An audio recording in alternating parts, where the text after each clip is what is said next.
That's a hot one. Let's blaze it up. Fire it up. It's Colin's Blazing 5. Wait, seriously? There's only 4 games, and 3 of them suck. Oh, wow, you're right. Well, then this is the Blase 4 in the herd. Giants at Packers. This is the game I feel strongly about. The only game I'd take New York plus 4.5 points. Listen, each of their Super Bowl runs, Eli and the Giants went into Green Bay and got wins. And since Week 6, it's pretty obvious. Since Week 6, the Giants are tied for the best scoring defense, the best third down defense, the third most takeaways, and the second most sacks. The Green Bay's won 6 in a row, and they match up against everybody. But I don't think they're a great matchup here.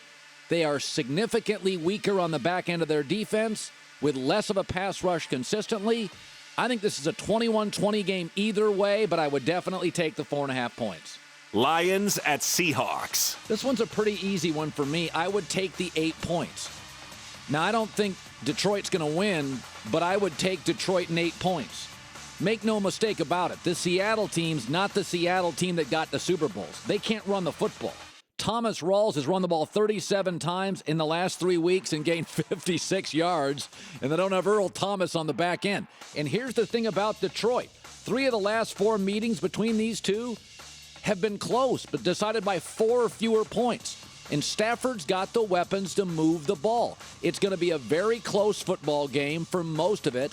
I think Seattle may win by 5 to 7, but 8 points here, I would take the 8 points. Dolphins at Steelers. Now this, I think, is going to be a blowout. I like Pittsburgh.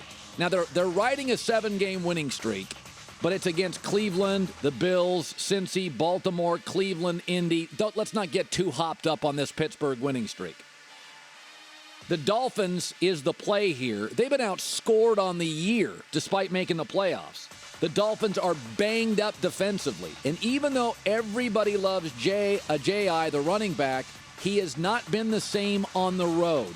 This is going to be a 19-degree game with Matt Moore, who has never taken a single snap in the playoffs. I don't think Pittsburgh's going to beat New England. I don't think Pittsburgh's a Super Bowl team.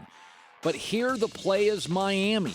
Going north, cold weather, banged-up defense, and I would swallow the 10 points here, and I would feel okay about it in my Blase 4. Raiders at Texans. I don't even know why I have to pick this game because it's virtually unwatchable. It is awful, but I would take the 3.5 points with Oakland. Listen, Oakland's not very good now with Connor Cook at quarterback, but I would say this. Just say this. The Raiders still have in this matchup the better offensive line, a decent running game, 2 big-time outside receivers, and I would take the 3.5 points. You got to remember, Brock Osweiler was the only quarterback in the NFL to average fewer than 6 yards per pass this season.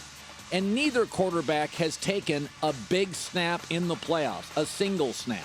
So it's not a huge disadvantage having Connor Cook, who I never bought into being a very good NFL quarterback. But he has the better offensive line. He has tremendous weapons. He has a veteran coach who's been in the playoffs. And if you give me more than a field goal, I would take Oakland in that game. Probably Houston to win close. But again, I think this is a low-scoring 17-16 game, and it's too many points. So basically, I take the Giants in the points. I take the Raiders in the points. I take the Lions in the points. But I'd swallow 10 with Pittsburgh. And not because I think Pittsburgh's unbelievable.